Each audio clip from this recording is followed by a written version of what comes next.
JSworld Conference 2021. Thanks so much for joining me today, and a big thanks to the organizers for having me.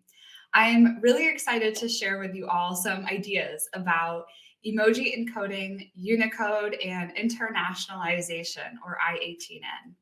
So my name is Naomi Meyer, and I work as a software development engineer at Adobe on the Adobe globalization team. So I handle internationalization and localization engineering for a variety of creative cloud products like Adobe Fonts, Behance, and Portfolio. So this is where you can find me online. This is my Twitter handle and my website. And if there's anything you feel passionately about or have a strong opinion on, please let me know. I would really love to continue this conversation online. So the reason that I'm sharing this information with you all today is because I've kind of gone down a bit of a rabbit hole, thinking and learning as much as I can about this line. We put it in the head tag of our HTML markup where we set meta charset equals UTF-8. And I'm sure most of us have seen this before, but I've been really fascinated about sort of the underlying details of what this really means and does. So I'm excited to share why I think it's so cool. Also, this is connected to this kind of JavaScript funniness that we can see here, where if we take the string of an emoji and check the length and cast that as a Boolean, we can see that the length of the first emoji of the singer is 7, and the length of the family emoji is 11. So these seemingly single character emojis have a length a lot longer than expected. And this is also related to on Twitter, when you type an emoji, it takes up 2 characters and not just 1. So part of my goal for today is to talk about why this is and to provide some more details about the underlying encoding involved here. And then, of course, emojis. I personally find them delightful and intriguing from an engineering, linguistic, international, and creative design perspective. So in terms of reach, emojis have more users than any other character set or language, quote unquote language on Earth. Over 90% of the world's 3.2 billion internet users regularly send these emojis or pictures characters, as that word means in Japanese. Over 5 billion emojis are transmitted every day on Facebook Messenger alone. And in the context of emoji research, as sort of as a linguistic anthropology, there's some really fascinating studies online and more academic research coming out that shows some of kind of the amusing differences of the way people who live in different countries and speak different languages use emojis differently. So are some examples from SwiftKey keyboard data, where they found that French speakers use 4 times as many heart emojis as any other language. And it's also, French is the only language where smiley face is not the #1 emoji. And then I'm sure it comes as no surprise that Russian speakers use the snow emoji the most, where it's very cold. So these are the types of studies we'll kind of talk about more today. This is kind of our agenda, where we're going to start with some encoding and history, and then we'll get into Unicode consortium and that UTF-8 algorithm we mentioned earlier. And then finally, we'll talk about how this allows us to encode emojis and different languages across the World Wide Web. So in the context of internationalization, this is sort of a paradigm that I often share, where we say, first we have translation at the most granular level, followed by localization and then internationalization. And important to note that these are numeric acronyms. For internationalization, we take the first character I, and then the number of characters between the first and last, and then the last character N. So they're numeric acronyms. And these 3 sort of categories of engineering or computer development fall under the umbrella of globalization. And at Adobe, globalization team also has, engineering, design, and marketing, legal, sales. But we're not going to get into those other business units today. But when I think about globalization and internationalization, for me personally, I think that these kind of fall under a greater kind of higher order component, if you will. And that's accessibility and innovation, because culture is deeply rooted in our thinking patterns, and it affects how our users benefit from and interact with our digital experiences. So internationalization really goes way beyond translation. And by acknowledging different cultural characteristics and celebrating differences, we're creating with innovation. So that's important to keep in mind in the context of internationalization.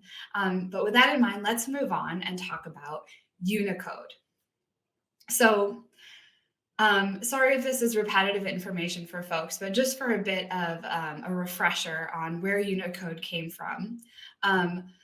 In the 1960s, we had our first encoding algorithms, and one of the common ones used in the United States was ASCII, or the American Standard Code for Information Interchange. And ASCII encoded characters into 7 bits in the 60s. And then in the 1980s, computers went from 7 bits to 8 bits. So there were a number of 8-bit encoding bugs that looked kind of like this, where computers were seeing this question mark with encoding bugs and challenges. So in 1991, when the World Wide Web hit, Unicode version 1 was released. And since then, Unicode has expanded and developed and encoded a number of more code points. And now in March 2020, Unicode version 13 has been released. So that's sort of a bit of how we got to where we are today. And the problem of those old school computers with lots of encoding bugs, that's the problem that Unicode solves. So when we talk about Unicode, it helps to kind of do a mental shift of how we think about language. So Unicode defines a code point as a number assigned to a single abstract character. So this example of a code point is U plus 0041, where U is the prefix that means Unicode, and 0041 is the hexadecimal number. And so another way of thinking about it is kind of like a phone book, where if we look up this code point, U plus 0041, in the Unicode dictionary, we get that abstract character that means Latin capital letter A. So the current Unicode standard defines over 1 million code points. And by having this one-to-one mapping, it helps to ensure that there's no collisions between alphabets of different languages. So because there's over 1.1 million possible symbols in Unicode, to help keep things organized, Unicode divides the range of code points into 17 equal planes. Not like airplanes, but planes like different groups. And so this is one way, and that's the mathematical breakdown of how we get these code planes. This is another way of looking at these different planes, where we have plane 0 is the first basic multilingual plane, and then planes 1 through 16 are the astral planes. So I kind of like this is another way of looking at that same information, but it really clarifies that plane 0 is different than the other planes. And that's because it's the unification of all prior character sets that we had back in the 1980s. So plane 0 includes ASCII and other encoding systems. So this is the breakdown of plane 0, or the BMP, basic multilingual plane. And I think it's really cool to see all the different language scripts included here. And I'm sure it's no surprise that East Asian scripts and Chinese, Japanese, Korean characters require a number of more code points than other languages that have fewer scripts, fewer characters in their script system. So how does this relate to this meta charset UTF-8 thing? So we have these code points or abstract characters. And we know ultimately these need to be represented in computer memory as binary bits. So we need a physical way to represent Unicode code points. So character encoding translation is what makes the transformation from abstract code points into physical bits. And one of the character encoding translation algorithms that's a popular open source project is called the Unicode Transformation Format, or UTF. So the Unicode Transformation Format has 3 different popular encodings: UTF-8, 16, and 32. So UTF-8 is most commonly used on the web, 16 is used by Java and Windows, and 32 are used by Linux and various Unix systems. So if we want to see sort of a difference between 8, 16, and 32, here we can see that same Latin capital letter A that we talked about earlier, and then we can see the Japanese A character and how those are represented in binary bits across UTF-8, UTF-16, and UTF-32. So the beauty of UTF is that it's reversible. So conversions between all are algorithmically based, therefore fast, and support lossless round tripping. So for me, a person who uses JavaScript a lot, I wanted to know which UTF is JavaScript, whether we're talking about React or Angular or Vue or Svelte or whatever, which UTF? And the more I dug into the answer to this question, the wilder it is, because the ECMAScript, which is the standardized version of JavaScript, defines how characters should be interpreted using either UCS2 or UTF-8. So UCS2 is a 2-byte universal character set, whereas UTF-16 is the 16-bit Unicode transformation format. So there are 2 different contrasting systems that JavaScript uses under the hood. So because of this, we have UCS2 plus UTF-16, which equals lots of weird JavaScript bugs when dealing with complex Unicode characters. So let's talk about a few and how we can avoid them. So one of the fascinating bugs with this paradigm in JavaScript is the combining mark. So here we have the atomic graph mean in Danish, which is A with the little circle over it. So the way Unicode handles some code points like this is we take the Latin small letter A code point plus the combining ring code point, and this is rendered as just a little circle above it. So the combo of these 2 code points equals the A with the circle. So if we go into JavaScript and we log to the console these 2 separate code points together, we can see that they return A with the circle. So this same example of a combining mark is in cafe, where we have E with the asterisk above it, or the extra diacritic above the E in cafe. So if we define a variable of drink with the E plus the combining mark diacritic, and we console log that variable drink, we can see cafe with the accent.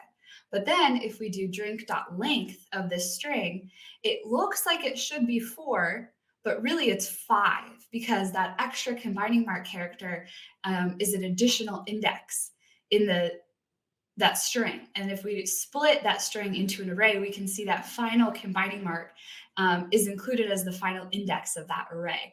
And as I'm sure you all can imagine, this can create a lot of problems and programming bugs when dealing with string and string manipulation. And that's why it's so important for developers to be aware of these issues and to make sure that you're handling them correctly in your code. So one potential solution to this problem, there are many, is to use the string.prototype.normalize method. And this returns the Unicode normalization form of the string. And the cool part of normalize is it comes natively with JavaScript. So here's the link to the MDN docs with more information about it. But if we do the same thing and we take the drink variable and we normalize, we can see that now the length is 4. And if we split that normalized string into an array, we don't get that final combining mark. And this is really good to avoid Unicode localization bugs. And this is important, obviously, for making your code work. I think it's also important for other reasons. So this is a tweet from Raquel Velez, where she says, found on a US government website, everyone, this is what systemic racism is. It's not overt, it's a systemic principle by which some folks are excluded, forcing them to change who they are in order to fit into a system that never considered them in the first place. And she has a screenshot where she has her last name, Velez, with the accent or the combining mark above the E, and the form says that this is not a valid name. So this is a Unicode character code point that is not being handled correctly in this form, and therefore is not allowing a Spanish-speaking person to enter their name. And a person's name is really important to that person, and that's why I think it's essential for us to encode Unicode characters correctly to be actively anti-racist. So here's another example of what we're talking about, where we have a function of reverse, where we take a string and we split, reverse, and join that string. So if we reverse ABC, we can see that returns BCA. But if we reverse the string mañana with a tilde or a combining mark over the N, if the N is N with tilde as a single Unicode character, that will reverse correctly. But if the tilde has a combining mark, so it's 2 Unicode characters, and we try and reverse that string, the tilde, the diacritic, will move from above the N to above the A. And obviously that's not what you want when you want to reverse that string. Similarly, if we try and reverse the poop emoji, we can see that because emojis are in the astral plane, the 2 surrogate pairs are returned. So let's talk about why this is now, and let's move on to talk more about emojis. So it wasn't until Unicode version 6 in 2010, nearly 20 years after Unicode started, where we got our first emoji. And that's why I think emoji are so fascinating, because they are handled differently in our apps. So here's the first set of emojis that is from the Museum of Modern Art. And these were the first original 176 emojis in 1999. And here's just a fun one where you can see how it's changed from the Docomo's 1999 cocktail emoji to current Apple rendition of that same emoji, and how they have really been updated from a design perspective. So because emoji were introduced in Unicode version 6, all emojis are in the astral planes or supplementary planes of the Unicode. So all astral planes are 5 to 6 hexadecimal digits long, versus plane 0, which is all 4 hexadecimal digits.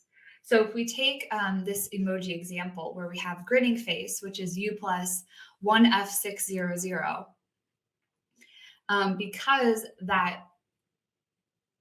code point is 5 hexadecimal digits long, in JavaScript, with UTF-16, it requires 21 bits to save in memory, or 2 units of 16 bits each. So the way we handle this, and this is true for emoji, and we're using emoji because they're kind of a fun example, but it's also true for other language characters that are, or code points that are outside of the basic multilingual plane and exist within the astral plane. So this information is helpful for emoji and also for encoding other language scripts. So to handle this 2 code points of 16 bits, or 2 code points of 16 bits, we define code unit pairs. So there's first the high surrogate code unit pair plus the second low surrogate code unit. So these two code units combined equal smiley face. So this is the JavaScript math of how we can get the surrogate pair from the Astral code point, where we input Astral code point and we return the high surrogate and low surrogate pairs. So here we can see a simple example where, because of this weirdness, if we call the length of a smiley face as a string, we can see that it's 2. And if we try and split smiley face string into an array, we can see that these 2 garbled characters are returned. And so obviously this is something that you want to try and avoid in your JavaScript apps. So Matthias Baynerds from Google has a great tool to help solve this problem. And he says you should use the pile of poo test. So in all of your tests, always include a pile of poo emoji to ensure that your JavaScript is handling these weird Unicode characters correctly. And this is so important, both because it's fun and it's easy to see in if your pile of poo is rendering correctly or being reversed correctly. And also because all of these other complex language characters in different languages are being correctly encoded in your JavaScript apps. So let's talk about a few other funniness and cool characteristics of emojis. So there's an important sort of emoji that is essential to keep in mind, and this is called the zero width joiner. And this is U plus 200D. And zero width joiner kind of acts like glue in both emoji and language sequences to combine Unicode compound sequences. Also, we have the emoji skin tone modifier. So these were added in Unicode version 8, and they're based on the Fitzpatrick scale used in dermatology based on UV light exposure. So this is the emoji skin tone modifier. And then we have the variation selector 16. So this takes a plain text representation of an emoji, and by adding the variation selector 16, it stylizes it. So there's the plain text heart and then the stylized heart. So when I think of variation selector 16, I think of the TV show Pose, because it's all about style and it makes it look good. So let's take a breakdown. So we have, at the beginning, we talked about the singer emoji and that it has a length of 7. So now we can understand why. We start out with the woman emoji. And remember, all of these emojis have a length of 2 in JavaScript, with the high and low surrogate pairs. And then we add the skin tone modifier emoji and the zero width joiner as the glue, and then the microphone emoji, all combined to make this compound emoji sequence with a length of 7. Another fun example is this eye and speech bubble emoji, which is eye emoji plus the pose zero width joiner, or the pose variation selector 16, plus the zero width joiner, plus the left speech bubble, which all combine to equal eye and speech bubble with a length of 6. And this is a fun breakdown that you can do if you're ever bored with most of the emojis and get an interesting compound sequence. So emojis are used differently across different languages and different regions in the world. And this is a fun example of how the alcohol emoji varies. And this is from SwiftKey Keyboards research in January 2015. And I think it's interesting that among English speakers, Australia uses double the amount of alcohol-themed emojis. And the UK really over-indexes for wine. Also, this is research out of University of Michigan, which analyzed 427 million emojis.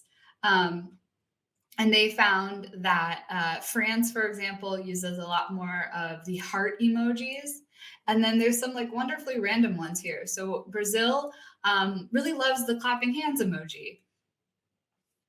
Also important to remember that emojis can be good in some places and bad in others. So research from the BBC indicates that while the thumbs up emoji here may be a sign of approval in Western culture, traditionally in Greece and the Middle East, it's been interpreted as vulgar or even offensive. And then the angel emoji, which in the West can denote innocence or having performed a good deed, in China is used as a sign for death and may be perceived as threatening. And then the applause emoji, which is used in the West to show praise or offer congratulations, in China is used as a symbol for making love. So emojis are, across billions of devices, and I think representation is important for emoji. So this is a beautiful story of a teenager in Saudi Arabia who said, I just want an emoji of me. And so she went through the process of introducing the woman with the headscarf or hijab emoji. And after many iterations and a lot of hard work, it's been included in Unicode and is encoded and displayed on billions of devices all across the world. So anyone at all in the public across the world can propose a new emoji for the next version of Unicode. And here's some fun examples. All these emojis listed were proposed externally, and they're discussed in the documentary called Beyond the Emoji. And it's a long process, but here's the link right here where you can click and propose an emoji to represent you. And overall, I think it's really important to have more transparency about this process and how we take emoji and encode them into bits, because it's not just a matter of having the right icon to describe what you ate for lunch.